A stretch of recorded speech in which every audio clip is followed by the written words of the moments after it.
Little Caesars changed the game, bro. They did. Little Caesars changed. That's the most shot of shit. Hey, Chewy, blood. They want you on the podcast, bro. Look, he Mexican, bro. You gotta put him on. Am I interrupting your depression? I'm sorry.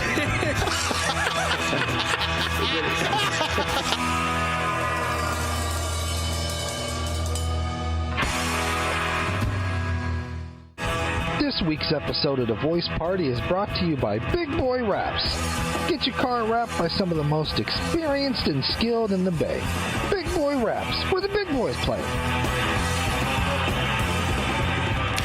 Live from the Bay Area, it's The Voice Party! Hey. All right, welcome. We have JD over here, comedian extraordinaire. We have the band leader of the greatest band in the world, in my personal opinion, Marcos Molinar. Name 3 songs. You can't. Intro, ending. We've got I appreciate it, though. comedian extraordinaire, Corday Macho Day. Name 3 jokes. Hell yeah. I'm bad with song titles, just so you know. No, you're not. You're an encyclopedia of music. You just never listened to my music. It's okay. That's not true. Do you know how many times I've seen you guys perform? I've recorded your performances. They're great. No, and then yours truly, Joaquin, and then our wonderful guest. Welcome back, sir. How have you been? Yeah, I've been good. Yeah. Welcome back, indeed. Yeah. This is your second time here. Yeah, the first one was a blast, man. It was hilarious. We almost got canceled that day. Yeah. I can say, man, I listened back to it. I didn't start anything. You didn't say any of that. I got thrown into it. Yeah, you did. You got dragged by the Jesus Cruise train. Yeah, but it was funny. So I always have a rule, I work as a chef too, so we have a rule in our kitchens. If it's funny, it passes. There we go. Yeah. So as long as easy there. Yeah. That's not the rule in life. Well, not in life, but yeah, kitchens in life are, different. You know what I like, though? I like poetry. Okay. Oh, that's a great segue. That's good. That's good. Because, some jokes, if they don't work, it could be a poem. Not in a bad way, though. Dude, you told me about this, that you were writing this. Yeah, and everyone laughs when I tell them. I'm like, yeah, I got a poetry book coming. They're like, seriously? I was like, okay. Yeah. And that's kind of how the title came about. I was writing all these poems during COVID, and I've been writing my whole life. The very first poem in the book is the first thing I got published when I was in it was either kindergarten or first grade, but it got published into the school newspaper. What? So I love the name, and that's. You told me about this when we were no, the one right before that. Does it? Sharks are skinny. Yeah. Sharks are fat. Sharks are mean. They ate my cat. Yo, I remember that one. I remember that one. Yo, I remember that one. No, they literally read that to us when I was in elementary school. I remember that one. You lying? You're I lying. swear. No, I swear. You're lying. I swear. No. Yeah, I swear. I don't. You told me about this when we were at that E40. Yeah. That was a good time. No, I'm serious. And I was like, a poem. No, I'm like this. What made you decide? Because you said you've been writing your whole life. Yeah. Okay. I don't know. Poetry I like the free form nature of it. Mm-hmm. Right. I like the There's fact. no wrong format. Yeah, and it's just more an easy way to get your expression out. The whole thing was I've been writing screenplays and short stories, working on a novel, that whole thing. But, finishing stuff is one of the hardest things to do. Amen. So Planning it is 100%. easy. Yeah, so I was talking to one of my friends, shout out to Katie, and she called me and said, one of the dedications. Dedications this weekend. And she said, are you writing? And I said, no, I kind of gave up because, it's just so hard finishing things. She goes, well, fucking write a poem. You could probably do that, right? And I was like, damn. Can I hand it over so they like something to reference here? Pass it down to those guys. Don't damage it now. So so she said, you could probably write a poem though. And I was like, that's a good idea. So I started writing the poems down, and then I started submitting them. And you get rejected 500-600 times, and then eventually a couple of them started to push through, and one especially got through to a couple different places, which I found out later you're not supposed to do. They get mad at you because you're not supposed to multiple submit. Right, but I was like, what? You guys paid me $1 for the first one and 50 cents for the second. So you guys can have a bidding bidding war, I guess, for that one poem. 250 is high as I'm going. How was it like having people read your poem? Because for some people, I know a lot of people that write poetry and they'll never show it to anyone. So I don't want to come across like an asshole, but the whole thing for me is that's not art. Then art is when you release it to the public. So if you're gonna write poems, hey, I don't discourage you. You heard that, you cowards? No, I'm saying. No, seriously, man up. Yeah. Like it sucks to get rejected, you know, but it's a vital part. And the funny thing is you'll forget because some of them take 90 days, 100 days to get back to you. So you wake up, you're having a great day. Oh, check your email, and we regret to inform you that we didn't like any of your shit. You suck, and we will hope that you stop writing and in fact burn your fucking whole play. You know, they're not saying that, but that's what it feels like on the inside. And That's then what you should do. Yeah, don't trust me. Why do you think there's a gun on the cover? You know what I mean? Put it up. No, Those Viewers can when see. I explained to the artist who did the cover design, you know, I was like, so I want a guy blowing his brains out. And he's like, okay. And he's like, what are you trying to do? And I was like, but I want it to be like poppy. What is this, your manifesto? A list of demands of... Well, and the words that are coming out the other side, they're all kind of inside jokes. You know, I used to be in... Touch Me, I Cut You. Touch Me, I Cut You was a movie we made. Okay. A long time. Yeah, that, with Jesus, Oh, that makes sense. yeah, we used to always make, you know, these weird horror movie, cannibal movies, you know, stuff like that. And Yeah. so, yeah. There's a name of that. I used to be in a band. Shout out, Can't Find a Villain. That's how the poetry all started, you know. Yeah. I was reading Charles Bukowski. I was reading Saul Williams. So I had this kind of, you know, in between the whole slam poetry thing. And then we used to go to the Starry Plow Lounge here in Berkeley, and we would do the slams there. Cool. And then I had a friend, we were in an improv class, and he said, you know, you should be a rapper. And I'm like, no, I definitely shouldn't be a rapper. That's what I've heard. Yeah. You used to rap. Yeah, so we started doing it. We got signed to a little record label. We put out an album. No way. Yeah. What record label? It was called Sold Out Records. It was based out of San Francisco. Okay. And the album, I think you can get it on Bandcamp for free now, which is cool. But it's called How to Make Friends or How to Make Enemies and Mislead People. We did like little tours up and down California. You know, we got to open. No shit. Yeah, we opened for 2Mex. We opened for members of the Living Legends. You know. Ooh, yeah. And the thing they don't tell you though when you're doing that, you're like, oh, that's amazing. You're like, you don't get to meet any of them. You're the open. I mean, I'm sure it's the same as comedians, right?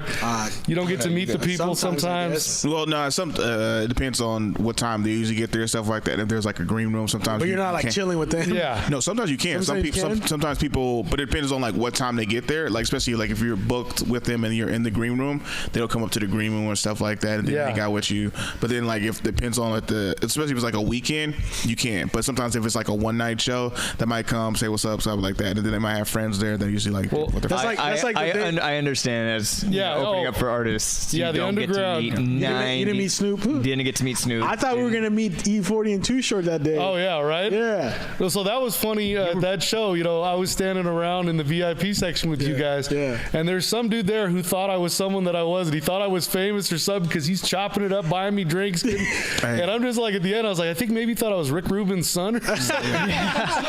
No, he knew about what was it? What was your group name? Oh, Can't Find a Villain. Can't Find a Villain. That's a cool little name. Yeah. It was Villain. Originally we were the Schoolyard Dope Fiends, and then we became Can't Find a Villain. We're in the process of releasing new material right now. So it's still going. Yeah. You guys full of surprises, man. What the fuck? Fuck poetry. No, I'm playing. Yeah, well, you know, I mean, rap we're is making, a form of we're making poetry videos for this too. So, Oh, really? yeah, that's one thing I'm doing. I got a couple of local, you know, Bay Area photographers. You know, I just tell them read the poem and come up with an idea. And 90% of the time, I want to do their idea. I know what I would do, but I'd rather have another artist's input on it. You know. That's dope, man. Because also you mentioned you're a chef. I noticed a lot of these guys who were either really into poetry or art end up in kitchens. Oh yeah, that's the whole. I mean, because it's kind of artistic in its own way, you Right. know? So I dig. It's one job you can have, I think, where you keep that part of your brain active while you're working. It's true. So it's something, you know. Living on the edge in a way too. Yeah. Well, in a few ways with the cook. Yeah, that's what I'm working on right now. Is it's not a cookbook, but it's almost like a manual for how to work as a dishwasher, work as a prep cook. Oh, nice. And that one's gonna be called "Shut the Fuck Up and Dice the Onions." Because there's so many times where people are like, oh my God, I want to be a cook, and so what I want to do this is just shut the fuck up and dice the onions first. Yeah. Once you learn that, then we can start talking about everything else. Makes a lot of sense, yeah. You know, I have the same thing with, you know, you meet a lot of young writers and they want you to read their shit, and you read it and you're like, there's no commas, there's no periods, I'm like, you got to know grammar. Yeah. Well, nah, fuck that. I don't need to do that. It's my idea. And it's like, well, I'm not going to get to your idea if I can't read it. That's me. I'm terrible when it comes to grammar and stuff like that. So was I. I bought a book called it's like the style manual. It's written by the guy who wrote Charlotte's Web. Oh, shout out to E.B. White.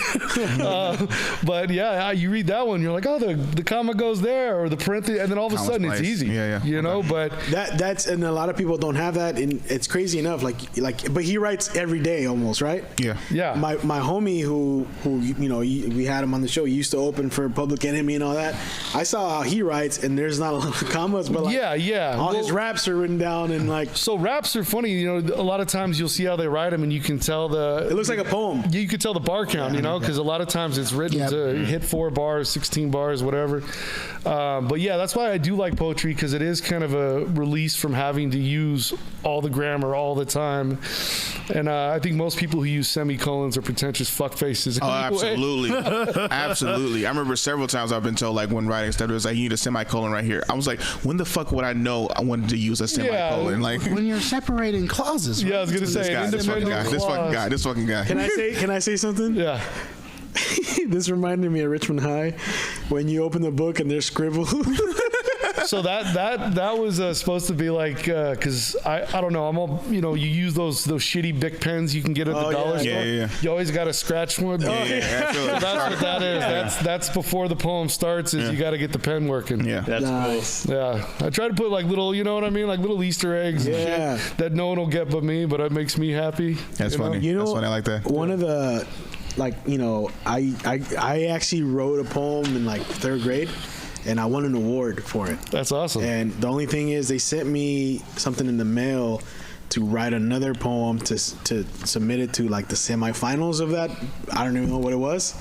My teacher got me in it because she liked the way I wrote. Because I would, when I was angry and I would write something, she, there's a lot of passion here. Like, yeah, well, this bitch took the ball. Like, you know, like, it was just, but she submitted, and I did a poem on ice cream, my fat ass, you know? And I submitted it. Dude, don't say you fat ass. That's delicious. It is. But I submitted it, and they wanted me to advance to the next. Then I think the letter got thrown away. Oh, wow. It was like one of those shattering. Could have been someone. Could have been a contender. I probably would never been here. You know what I'm saying? Would have been writing. But anyways, one of those high-paid poets that we all hear about. Right. Yeah. It'd be called Use semicolons. And the voice poems. That's what it'd been called. Yeah, the voice poetry podcast. Exactly. We like talk about like a lot of snaps, stuff like that. A lot of snaps and stuff like that. Like yes. Marcus will still be here though. No, but then when I was fast forward to, because I remember, you know, when I was working at O'Reilly AutoZone in Richmond, one of the like craziest jobs I've ever had. Some homeless man had his little tent in the back of the shop, and there was like poop there. We had to clean that shit out. When we were cleaning it out, there was his poems. And I felt bad throwing that away, but I didn't throw it away. But sitting in poop, so you gotta. Well, his poems were so fucking sad, and I don't know why it reminded me of my ice cream poop. But the poem was basically, he was writing a poem to his mom, who had passed away. Obviously, he says, "Mom, I miss you," and then the next stanza was like, "I haven't talked to anyone in years." and it was like I sometimes just say stuff so I can remember what my voice sounds like. It was like, God. Well, so that's one of the reasons that I love poetry so much is you just put a few words in the right order and it can hit someone in the center of their chest so hard.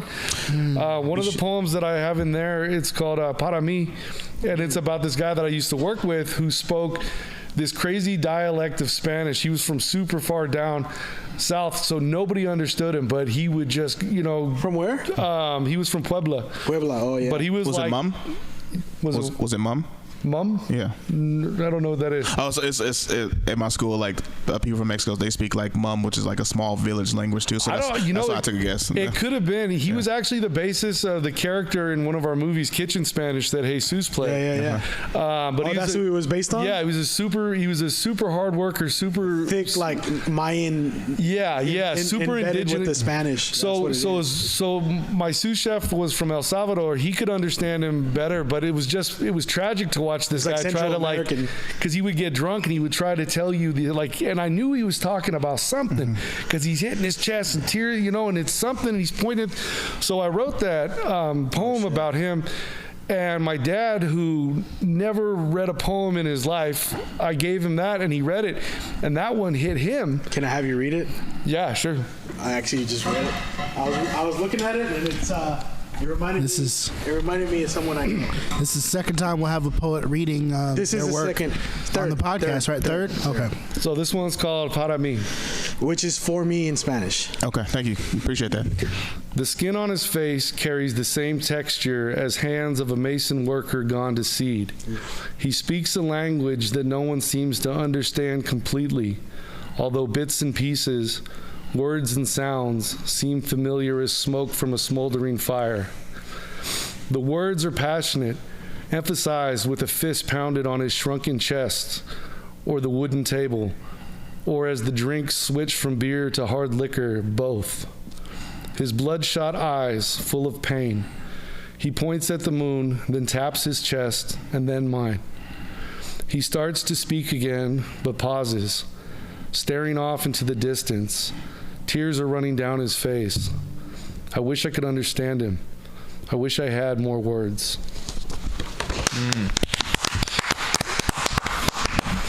So I wrote that specifically, it was about someone that had, but my dad, who was real sick at the time, read it and it hit him when he said that's what it felt like for him getting old and losing his ability to speak as the sickness. Shoot. He's like, it's so hard when someone doesn't understand you and you just want to communicate what you're saying. And it kind of crushed me on to hear that.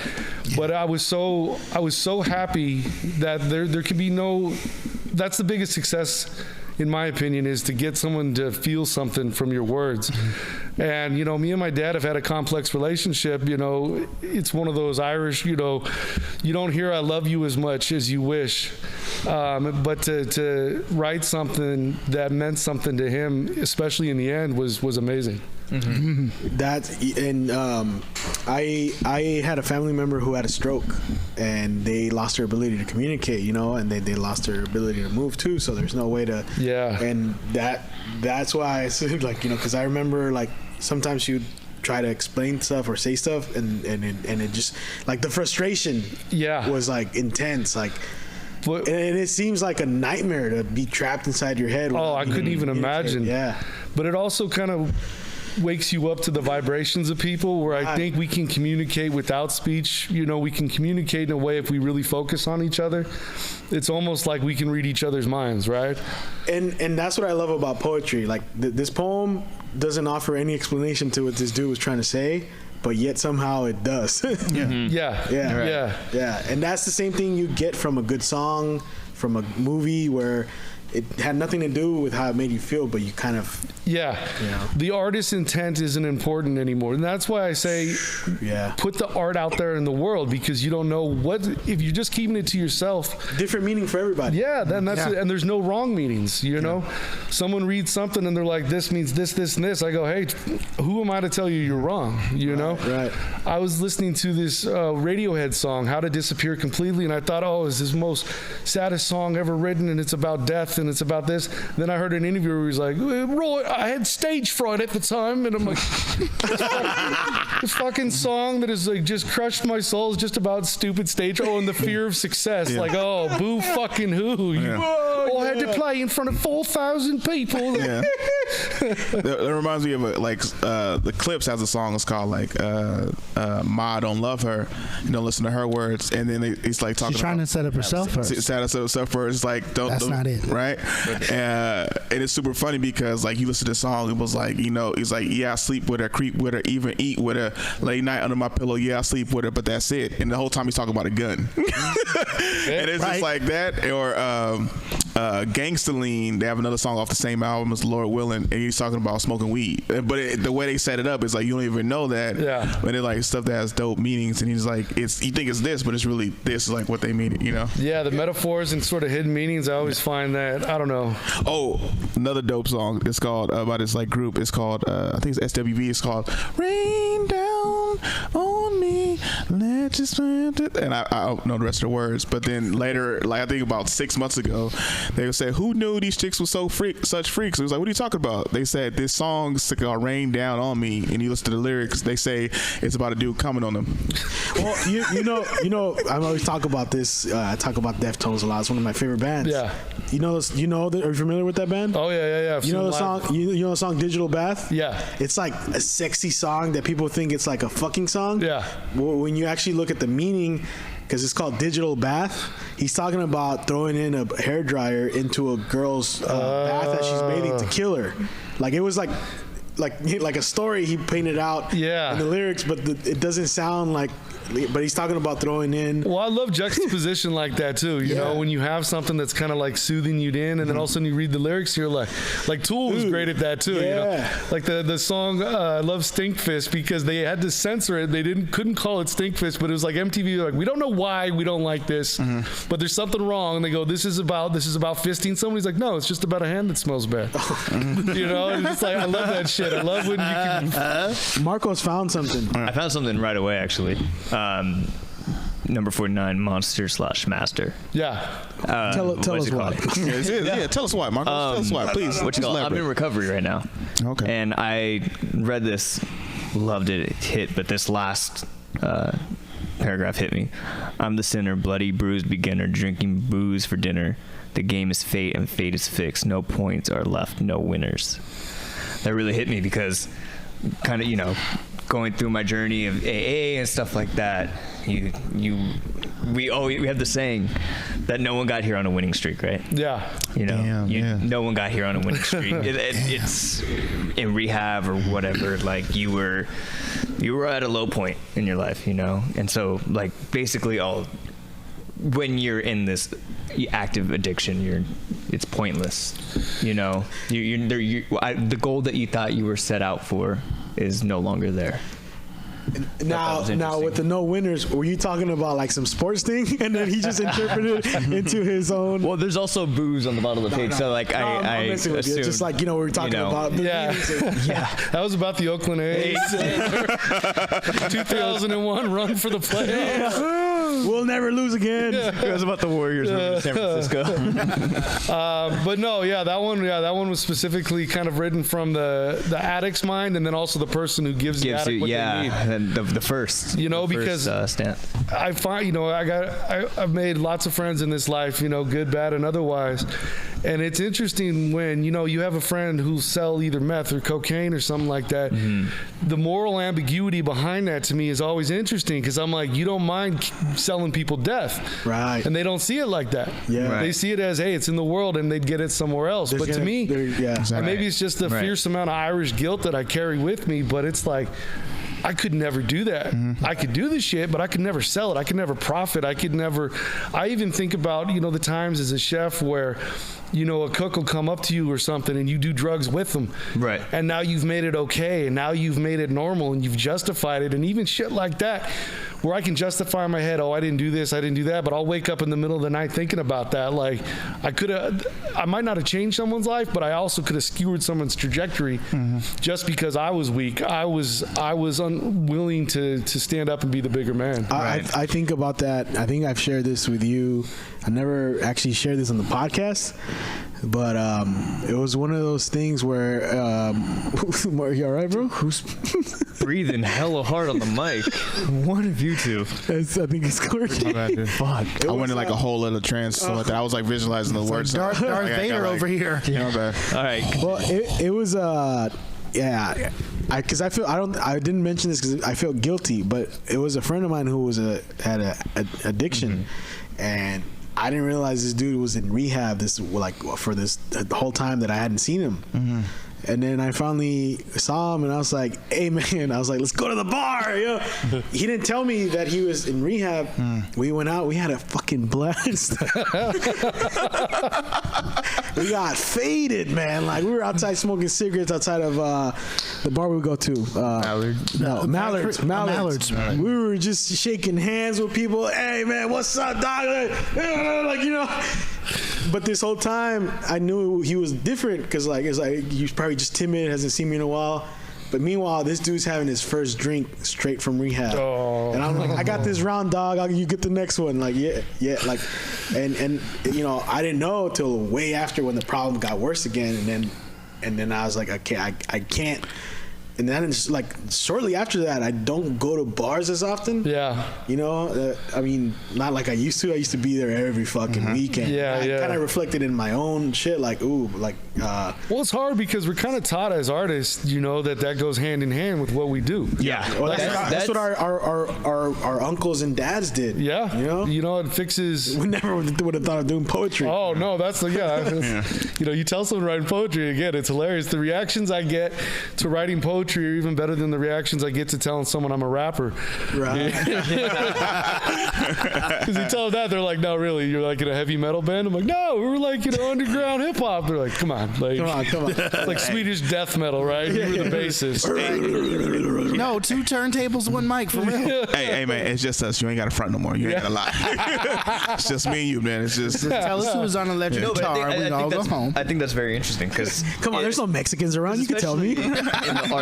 In the artist world, you're very much, not taught per se, but it's very much accepted that drugs are okay. It's part of the boozing is okay. Very conditioned. It's conditioned that honestly, this is the life of a rock star. This is the life of a comedian. This is what you do. Yeah. And like just the most creative people are. It's the modern shaman, baby. I knew it. I think it's the same as performing live or anything. I mean, that's an adrenaline hit. That's getting high in my opinion. 100%. I was talking with my mom. She reminded me of something because I was trying to remember like the first time I got up on stage and performed or did anything, and she was telling me, and I completely forgot. It was one of those things. The second she said it, that memory floods.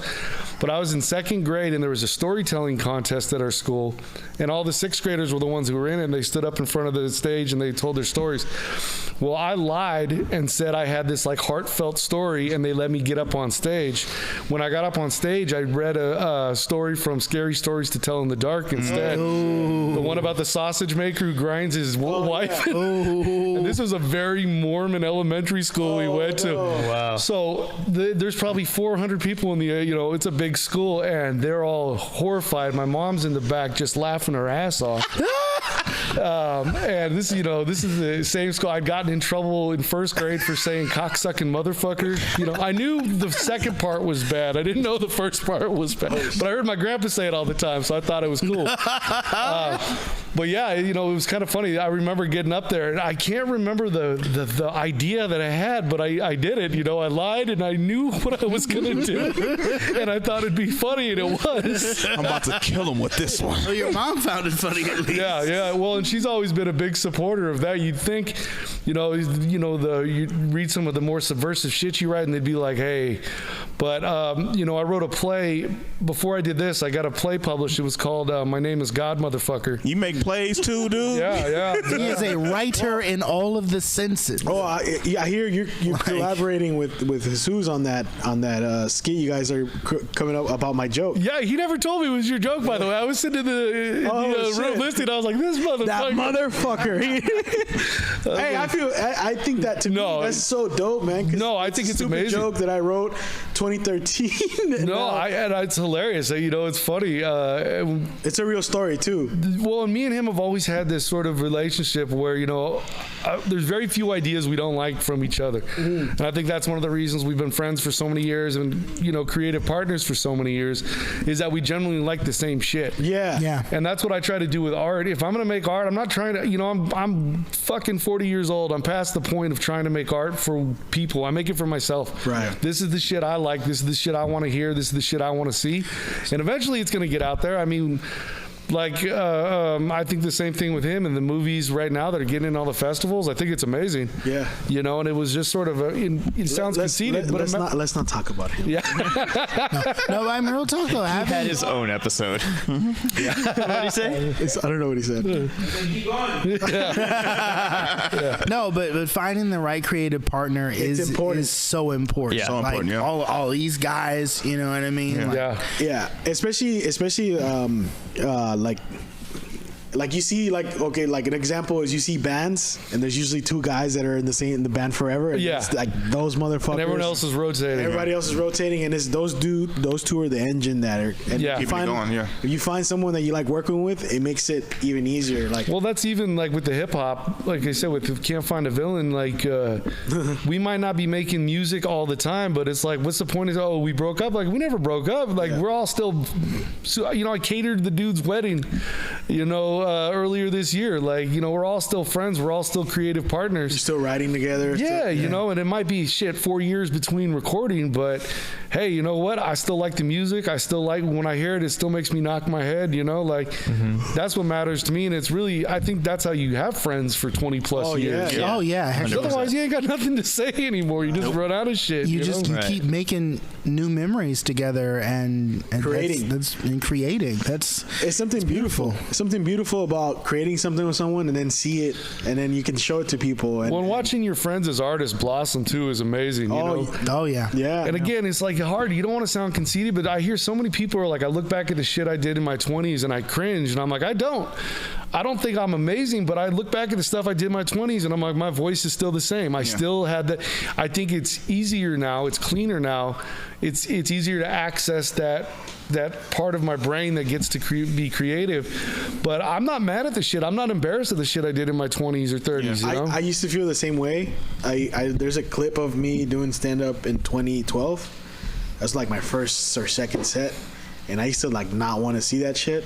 And now I watch it, and now it's like, it kind of makes me, I guess I'm getting old, but I was like nostalgia. Yeah, I can remember what I felt like at that moment. Yeah, man. And now you're watching it, and you're like, shit, I'm over here messing up my words, not using commas, no semicolons. Exactly. I couldn't spell semicolon. Yeah. But I was so nervous, and I remember watching it recently when I watched it. I posted a small clip of it on my IG, and I remember it's a weird thing to see, whoa, I was so young, because before I just said, oh, I sucked, but now it's whoa, I was hella young. It was 10 years ago. That's a long time. Yeah, and you can see the progression. You can see where it starts to lead to, you know? And I don't know. I dig it, man. I got a lot of friends who are artists, and watching them now, and it seems like I got a lot of friends who are starting to get traction now. People are starting to take notice. Mm-hmm. And, something that I've always believed. I'm like, I've always liked the art. It's never been a question for me.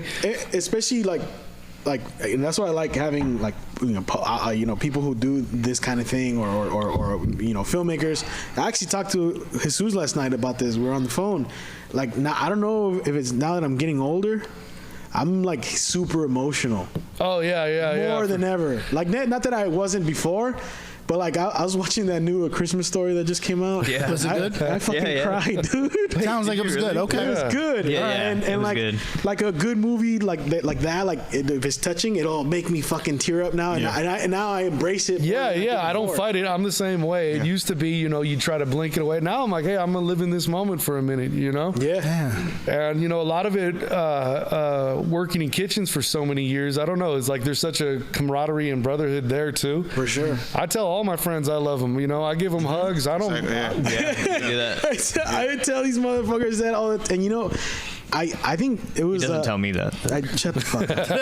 I said this in a like. Remember that time I cried here when we did it on my room back when we used to do it.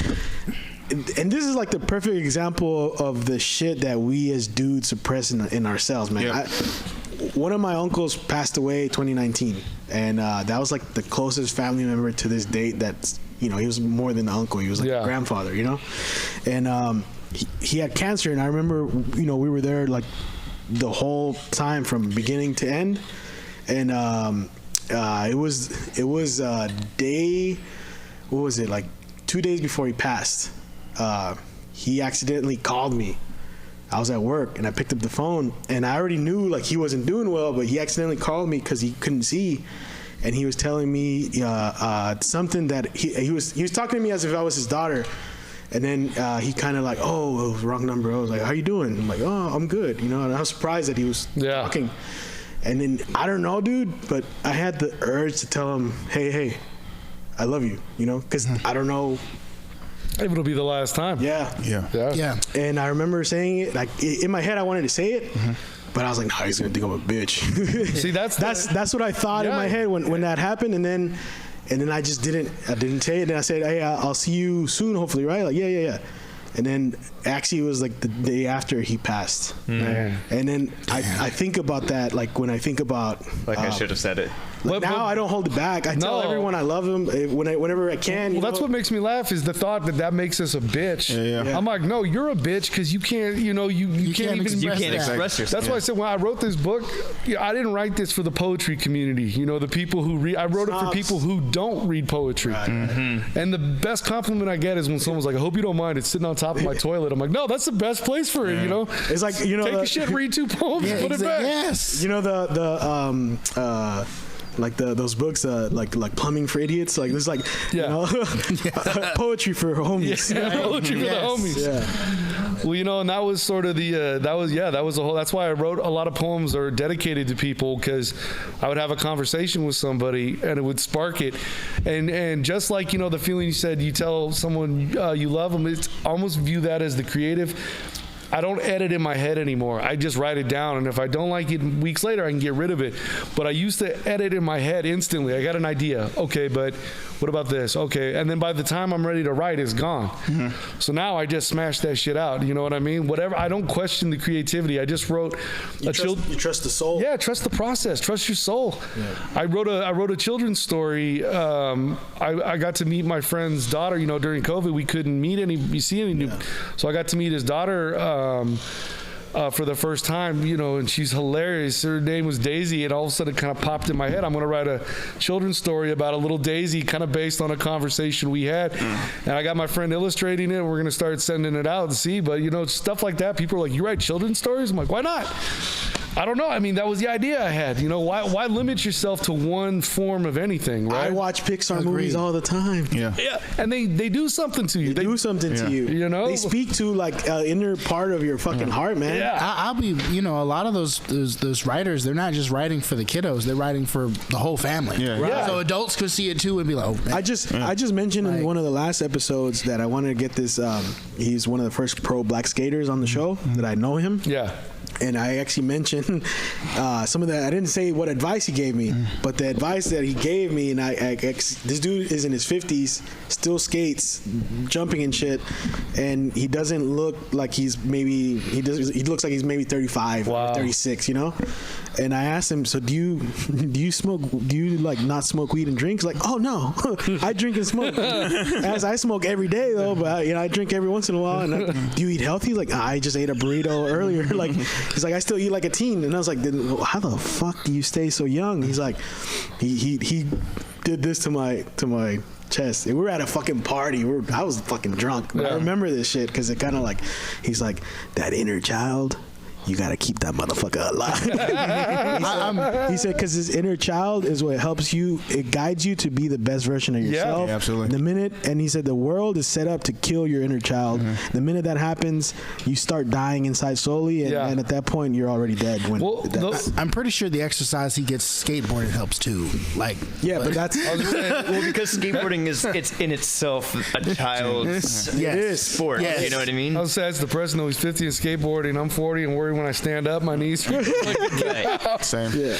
But you know what I mean? Like, oh yeah, absolutely. When you're 10, you want to skateboard. Yeah. And then after 40, he told me this. No, but you know what I mean? But you're not asking for a skateboard when you're 40. Unless you're Ethan asking Hawke. for it when you're 10. I mean, not Ethan Hawke, but Tony Hawk. Tony Hawk. After he told me this, brothers, right? After he told me this, he gets on stage and it's the Alzheimer's because he's also a rapper. Yeah. And I'm just like, damn, man, this dude's like a fucking shaman. Yeah, man. It's just that's why I like this kind of thing. Like, it's just like you said, dudes opening up like that is so rare, especially like the Irish. Yeah. You know John Mulaney. Oh yeah. He has that joke. The Irish, you just think, you have all these feelings, and then you drink, and then one day you just die.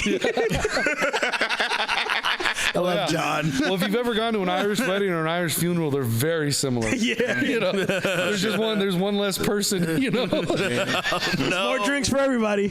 Well, yeah, it's the drinking is a celebration, but at the same, like, are we crying or laughing? It doesn't matter. We're going to be fighting here in 5 minutes. Oh, yeah.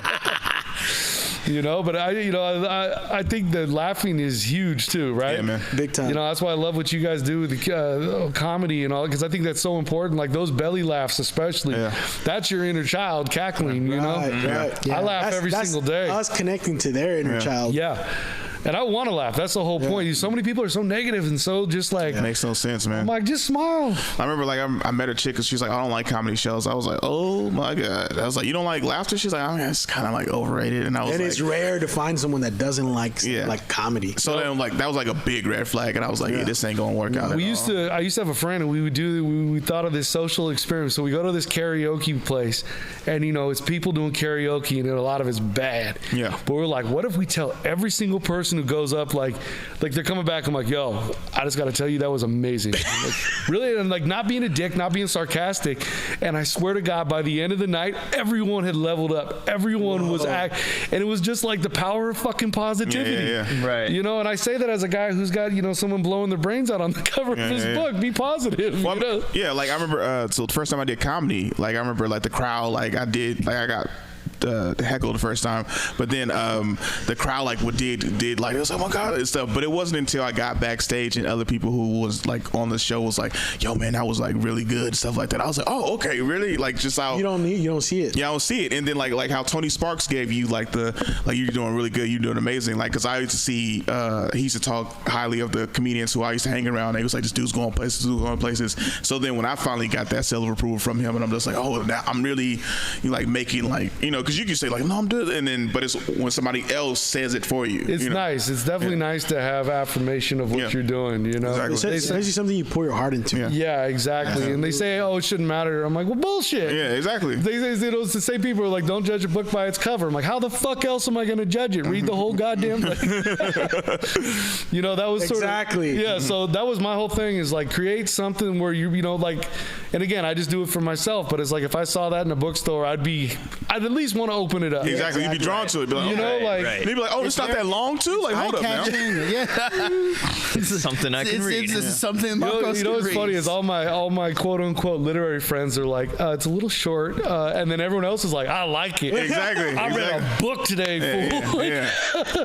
A common man's book. Yeah. No, yeah, I think I could get this done in 3 weeks. And where do you have this available for us to? You can get that to purchase. It's going to be going into hopefully a few bookstores, independent bookstores, nice. In the beginning of the year. But right now you can get it at crookedthieves.com. Okay. That's the publisher. It's a small publisher in Oakland that one of my good friends started, and I got hooked up with him and. they're kind of dedicated to making physical art, which I'm totally down with. Like, this isn't going to be available online. This isn't going to be an ebook. I'm not hating on that. I guess I am, but I was just about to offer my services to read it an ebook, audiobook. No, audiobook I'm with. I love audiobooks. Okay. I have a setup for audiobooks now. I love audio. So you know what's funny? I got an Irish friend, like real Irish with the thick brogue, and he read one of the poems, and he's like, "Women like that come out like witches howling at the moon, taking two fucking drink." And I was like, "This is the best my work has ever sounded." And it's like, okay, I just got to get him a bottle of Jameson and have him record the whole thing. Yes. Because he's reading it at a bar, and some girl comes up. She's like, "That's amazing. Did you write it?" I'm like, "Fuck him. I wrote that." And then I read one, and she's like, "Huh."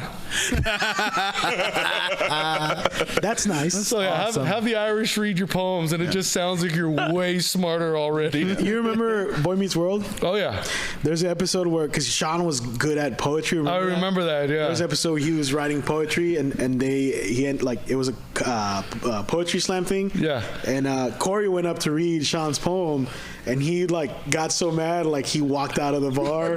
But everyone was like, "You remember that?" Is it because Sean was too nervous to go up there? It was about his girl, and it was like very, like, you know, Private, yeah. private. The black girl that he was dating. Yeah. Sean was getting it. Sean was getting it. That was the one thing I noticed. I was like, the Panga. And then I was like, hold on, did Sean got a black girl? Some of the best. No, she was bad. Yeah. No, those last couple seasons, man. Yeah. There was pros and cons. Angela, in the last couple Do seasons. you remember when Sean like said he hated high school and stuff like that? So he used to like cut class, but he would cut class, go to college, and then like he started learning that he was like, I really liked all this kind of stuff, but he was like, oh, the dude was like, I can't teach you this. He's like, this is the stuff you learned in high school, and that's when he came back. And What was it? It was commas. and like commas are high school, and semicolons that's collegiate. You know? But then like he also kept quoting cliches, right? Every dog has its dish or whatever, and it was like, dude, give me this trite stuff. Did you go to college, Mr. Feeney? I went to Ohlone College, but I only took acting classes because I was going to be famous. Okay, that's how I got into stand-up. I was taking an acting class. Yeah, I was like, it was either that or La Raza Studies, and then I went there because it was like I did La Raza Studies too. Yeah, because the acting class was that day, so I was like, let me go now because I probably forget about the other one, and then I got signed up because it was like. I signed up for everything originally, like math classes and all that, but like I was already in remedial math in high school, and I was like, I don't want to do remedial math again, you know? Like I remember, so when I went to college, I did I just took a few classes. I did a La Raza, I did African American studies, and then I also What is La Raza? You learn about like the Chicano movement in the 60s. Okay. That was primarily what we learned about, and then like, I mean, shit, we were all supposed to write a paper on. Anyway, okay. Yeah, I've never heard of that. Okay. I was gonna take it just so I could meet Latino women. That was literally what I was like, when I studied, I was two like, meetings everywhere. why do you think we all took dance classes as actors? You know, like hell yeah. So you could be a ballerina. I'm like, no, but I am going to be the only guy. Oh, and I wish I would have taken like acting classes. Like back then when I was younger, I wish I would have started on a lot of this shit earlier. Yeah. The reason I didn't is because I'm a dude, man. I gotta get into construction. Oh yeah. I'm a guy. I'm not supposed to be fucking around here with this acting shit. especially Tell that to Denzel Washington, bro. Right. No, but that's why I got into Charles Bukowski originally. Because he wrote from a perspective of like my uncles or my family, and I'm like, oh, I didn't know you could write poetry like this. Right. I thought poetry had to be, you know, like a poached two paths in the road, you know, that Walt Whitman shit. Yeah. So I mean, I shouldn't say shit because all that's good too, you know. But what caught me when at a young age was Bukowski, because he just wrote raw. But then in between, you know, he'd write a poem about, you know, I drank a bottle of whiskey. Driving to work and stuck in traffic. Yeah, but then he would have one about like a bluebird in his soul that he's trying to kill, but it keeps singing. And I'm reading that at like 20 years old going, fuck. These words hit me like in the center of my chest. Like I felt that one, you know? It's interesting because like you like to really get into an art form or whatever, like music or whatever, I feel it's not until you identify with one artist and then it's like you're hooked. Like, Well, the oh funny shit, this dude sounds like me, you know? I was looking for William Burroughs at the bookstore. I was trying to find Naked Lunch because that's like the pretentious guide to starting off your life as an asshole. Or Ginsberg. Yeah. And I'd already heard of Ginsberg. I read Howl, which I think is an amazing poem. Yeah. But I remember looking for Burroughs and I found Bukowski, and I'm like, what the fuck is this book called Ham on Rye? You know, or or the first poetry book is called "Play the Piano Like a Percussion Instrument Until Your Fingers Begin to Bleed a Bit."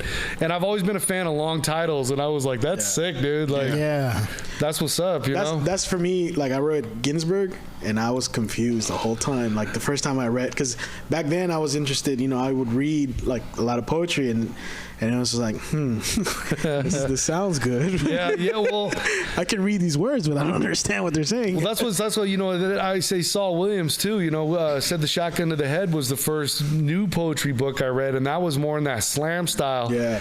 And that one was easier to understand, and it also hit you hard. Right. And then I got to see him perform live at Coachella, and it was amazing too. You know, and watch because his art form is more about, and I think all poetry is more about the performance than it is the reading. Yeah. The performance is, you can read poetry, you can get a lot out of it, but seeing a live performance of it is really the business. Mm-hmm. Yeah, so you gotta have an Irish person read it, right? Exactly. Get an Irish person to read it. Like one of my homies here that I grew up with, he's been here on the podcast twice now, and when I read his Dante Clark, I don't know if you know Dante Clark. Nope. Well, he had a documentary that Russell Simmons produced about Richmond, and oh shit. When I read his poems about, and it's crazy because I was there for when I know one of the specific poems he was talking about. I was there with him during this. Talking about having hot Cheeto fingers posted up against the portable classroom. And like when I read that, I was like, "Whoa!" Like I've seen that, you know? Like, yeah. And that's what I mean. Like when, whoa, shit! Like I catches you. I started like looking into poetry again. This was like 3 years ago. Yeah. Captured your attention. They recaptured my attention because like there are people that grew up like, you know, my age and now are like, you know, doing this shit. Yeah. It's interesting, you know, and I was I got invited to read at a poetry thing in San Jose. I shot him out, but I can't remember what, I think, but I was the oldest one there, you know, by like 15 years. And they put me on first because I think when I walked in, they were like, oh, he's gonna, you know, they weren't sure. And I was like, hey, my only goal is to make it hard for the next guy to come up. Yeah. You know, so I'm not gonna be, and I was nervous as hell. I hadn't performed in 5 or 6 years, but I went up, and in my opinion, I did a good job. You know, I did as good as I could do. And then afterwards, hearing all these youngsters, you know, these 21, 22, 23-year-olds talking to them, they're like, we dig your shit. And then I heard theirs, and it's completely different than what I was doing. Wow. But that doesn't, you know, that's what I was cool, is that we're on the same page, you know, and there was no hate. There was none of this. You know, a lot of times with artists, there can be like competitive. Yeah, sniping at each other. And I'm sure that still was. We did a cypher at the end, and it's hard because you want to battle rap, you want to say something, but you pull back. But it was really cool meeting a lot of the community, you know, that I haven't been a part of in so many years, that it's pretty much the same as it was back in 2003. Yeah. You know, which makes me happy that people are still doing it. And probably a little bit like not as intense as it used to be. Not even, yeah. That was the one thing. There was more a few intensity with the competitiveness back then. No? Oh yeah, well even the poetry slams back. I mean, it was a competition. You got graded on a point scale. If there was a tie at the end, they did a haiku off. Like, and it was about winning. You know, right? You read, Sage Francis. Some of his best poems were done in competition, and now I don't know. I find it. I don't know. I think it's like a little more less interesting to me to do competition. I would rather just everyone read their shit and like, let's be cool, you know? Yeah. You ever do stand up? Because I know Jesus, I think you mentioned something. I never did like legitimate, like, you know, I did. I had like I said, I did the play, which was a comedy. I've written sketches that you write a lot. You do a lot of comedy acting too. Yeah. We were in a show, so I met you. Yeah, that's how we met. Was doing the wrong one for the job. I thought that was your house, and you just letting us borrow your house. I wish. We filmed the skit together, and I thought it was this white man's house. No, it was a Mexican dude's house. It's a Mexican dude's house. Yeah. And he told me that you always play the racist. Like, that's what he cast you on. You can't know. That was one of my dishwashers. His best friend is in the Sickheads, a rap group in San Jose, and he was in one of our movies where I played a racist. Yeah. So I'm in a bar, I'm just drinking. The guy goes, "Hey, I know you." I go, "What do you know me from?" He goes, "You're that racist." I'm like, I was like, "What are you talking about?" He goes, "In that movie, you were hella good." And his friend's like, "Yeah, a little too good," you know. I was like, no, but yeah. It's Oh my God. I get to play terrible characters. Yeah. But I mean, it kind of, I think if I went to Hollywood, I'm not getting leading man parts either. You get Hell's Angel parts or things like that. That's Daniel Bruhl, the guy that played. He's in Inglourious Bastards. Oh yeah, the one that's like trying to kill that girl at the end at the theater. Oh yeah. He talks about how I know I'm gonna be cast as a Nazi. Oh yeah, like for years. literally his next part Baron was Zemo, right? Yes, Baron Zemo, and it was the closest to a Nazi that Marvel could get, besides putting him in Hydra. It was just Right. Baron. He had to have the name Baron in Baron the name. Zemo. Baron Zemo, yeah. Great actor, though. He speaks fluent Spanish, and he's talking about, I know I'm going to be cast as a Hitler, as a Nazi for many more movies to come. Hey, but That dude it's speaks fluent Spanish? Yeah, because he's from, what was he from? Like, he's from Europe, so Yeah. from- Okay. Yeah. Spain? Yeah. No. No. He's like. No, I'm joking. Eastern European. He's European. Yeah. Is there plans for another one, or was this like a one-time thing? No. What I'm trying to do is, I say I'm going to try to do it every year. So I just want to keep writing poems in a bad way. Not in a bad way, though. Volume 1, Volume 2, Volume 3. Okay. Because I love the title. Yeah. I also love the back. Oh, yeah. The Okay. back. So the back is, I'll just preface it real quick. Yes, so poems not in a bad way, though, will help you lose weight. Hey. Okay. Poems not in a bad way, though, will keep you off meth and blow. Hey. Got one for me, too. Cool. Okay. Oh. Meth and blow? Not meth. Okay. It was a long story. Okay. Poems not in a bad way, though, will make you last longer. So the publisher, There we go. All right. they were There's trying something to, One for me. 3 out of 3, baby. They were trying to, he's like, write something on the back that like summarizes the book and, that and my stupid sense of humor. That's what I gave him. Yeah. And he's like, so this is, and I'm like, this I love is, that. yeah, this is what. That's dope, because that's This not is what you see in the back. Because I hate the ones where this book changed my life. book Man, you changed my didn't life. read it. Get the Yeah. fuck out of Yeah. here. Yeah. No, This I is like something that would I like make to me make buy the false book. promises. Yeah. Because the dude pick it up, you're like, oh, shit. Oh, okay, all right, yeah. Especially the last one, Yeah. But it is true, like, because you read the synopsis Well, the last of one, book. supposed to be, it just lasts longer. It doesn't say for what. Maybe it's life. Yeah. Maybe it's keeping Yeah, that inner it could child be alive. life. I think we're all thinking this. Yeah. Well, yeah, double entendre is a beautiful thing. But, Exactly. Well, I love it, man. but yeah, I bought this one from you, and you said crookedthieves.com. you send us the link. I'll put it on our link. Yeah, absolutely. So you can have- Absolutely. So, right here. it's also right here. Cricketthieves.com. Yep. That's a dope name. That's a dope logo. Yeah. That was the guy who started it. Shout out to Terra One.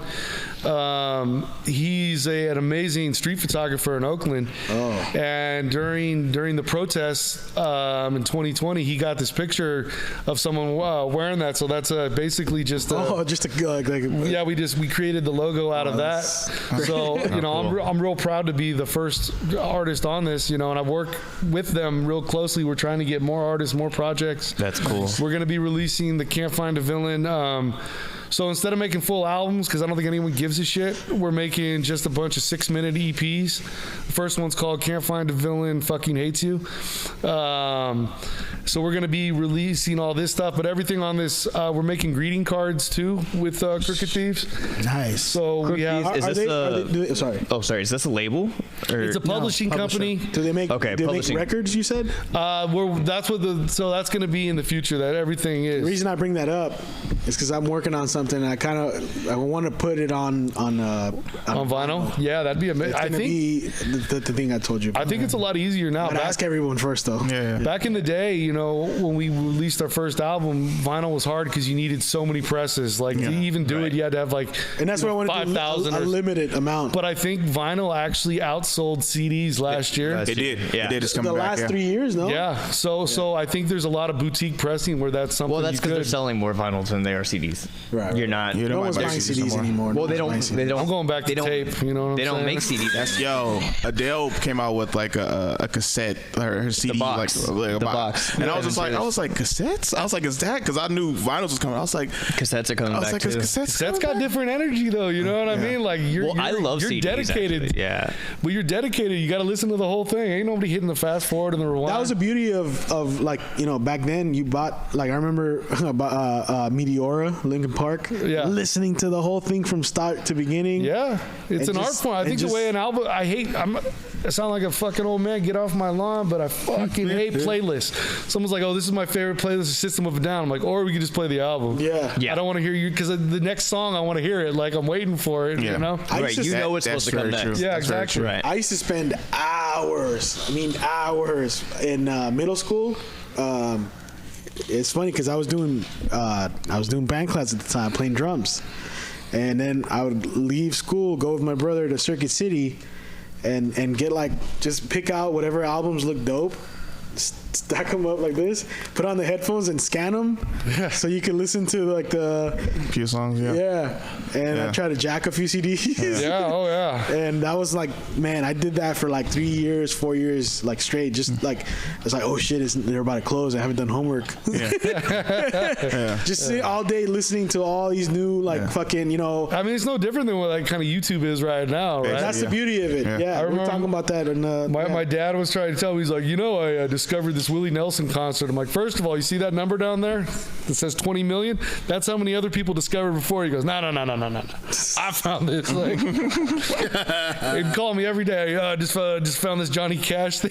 I'm like, bro, I've been telling you about this for 10 years. No, this is different. This is called YouTube. Yeah. Like, just because you emphasize the last word doesn't mean it's different. This is called YouTube. Because, Dad, you didn't find this. It was recommended. Like, they knew you wanted this. Hey, son, you ever heard about this thing called Goggle? Google it. Thank you for coming out, man. Yeah, man. On a short notice too. Like and I know you told me about this back in. No. Yeah. So I just, you know, like, people are always like, you know, you got a book published, man. How much money is that? I'm like, I got a poetry book published. Yeah. Right, There's no money. There's no money. Yeah. You know, I was tired of making so much money with Jesus, making short films, absolutely, and producing independent theater. I decided to get into the poetry market. Yeah, this is for the arts. That's what they say. I'm ahead of the curve. You know, this is this new app called Writing Shit Down with a pencil. We got to do it like a Jimmy Fallon. All right, the new book is going to be out at stores January. Wait, when is it going to come out? It's already out. Right? It's already out. Yeah. It's already out. Yeah, but we're getting deals with all the out now. On crookedthieves.com. Crooked Thieves. Yeah. Crooked Thieves. Please make one poem that says, "Bitch, you can't say I love you," like that. You got it. Next time. Or you can't say I love you, bitch. I want to write a poem now. I'm going to show it to you when I do. Yeah. Okay. I'm inspired. I like it. I'm inspired. Available everywhere this book is sold.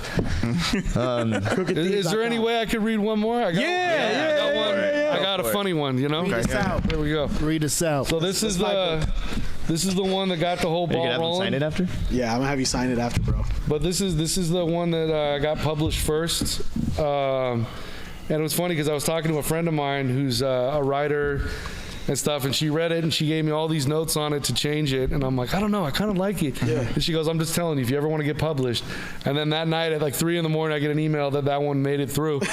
So I sent her a text like, what's up? What's up? Would you ever rewrite it like with all her notes, just like it's like a reprise or something like that? Probably not, man, because I don't know, like when something's done, I like to let it let it leave, because otherwise I'll go back and read. Me and Jesus, when we were younger, made the same movie 3 times trying to get it right, and you never do. Right. Overthink it. It just changes. So this poem's called Hungover Again Sometime Near Christmas. I saw that one. I was looking at that shit. Hell yeah. They wanted me to help them put the Christmas tree up. I did not want to help them put the Christmas tree up. The alcohol that was violently thrashing its way through my digestive system did not want to help them put the Christmas tree up. My brain pulsing like a reverse orgasm played on a badly dubbed VHS tape did not want to help them put the Christmas tree up.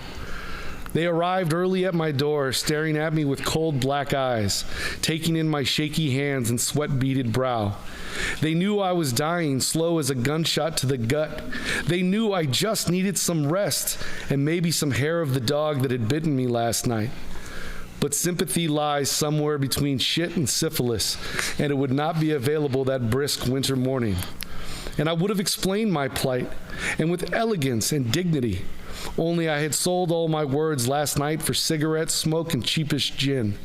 So now, standing in the blue-skied morning, I feel like the sunlight is toothpicks and my eyeballs are cubes of cheddar cheese. I'm afraid to open my mouth, which seems to be destined to be filled with some sort of poison, real or otherwise imagined. I wish they would leave and come back another day, another life. They smile at me, the same way a dog might smile at you before tearing out your throat. And I know they will not leave without taking what's theirs. And to be fair, I had told them last night that it would be my pleasure to help them put the Christmas tree up. That I was, in fact, rather good at putting Christmas trees up. And I had hung up feeling proud for being so helpful and selfless, so kind and good-hearted that I ordered another round, and the night swirled into darkness. Mornings make truths of previous nights' indiscretions. Such declarative statements might as well be cast in stone, as my blue-collar pride and lower-middle-class guilt would not allow me to break a drunken promise or let a job go unfulfilled. And so I find myself lying beneath a large green tree that smells like cheapest gin, atop an orange shag carpet that smells like cigarette smoke. And it's like the past and present have emulsified into one smooth fluid scent, making my nose burn, my eyes water, and my companions laugh. And not behind their hands in the polite way, rather cackling like witches, piercing my ears like frozen rusted screwdrivers. I have no friends, I have no future, only a blurred past of regret and a current present of pain. But the dog loves me. She watches me from the couch with her sad, wet eyes, seeing past my diseased and broken form into the small glowing ember that is my soul, so close to death, so near the end. But I will finish the goddamn tree, and it will sparkle and shine, casting its warm, festive glow across the living room, through the front window, out onto the street, where I'll be lying in the gutter, thankful for the light. Thank you. That's like when I tell myself I'm gonna start eating healthy tomorrow, and then tomorrow comes and I start the day off with a cup of noodles and then fucking, It's hard. Yeah, you wrote that specifically about the past 5 Christmases. Unhealthy comedian. That I've lived. Unhealthy comedian now available on Tubi. Man, that's beautiful, man. Thank you. Thank you again for coming out, bro. Hey, thank you for having me. When you write man. the other one, come talk to us before Hell yeah, man. I'll be release back. it. Before you release it next time. Yes. You a bitch if you can't say I love you. There we go. this is Stories and affirmations.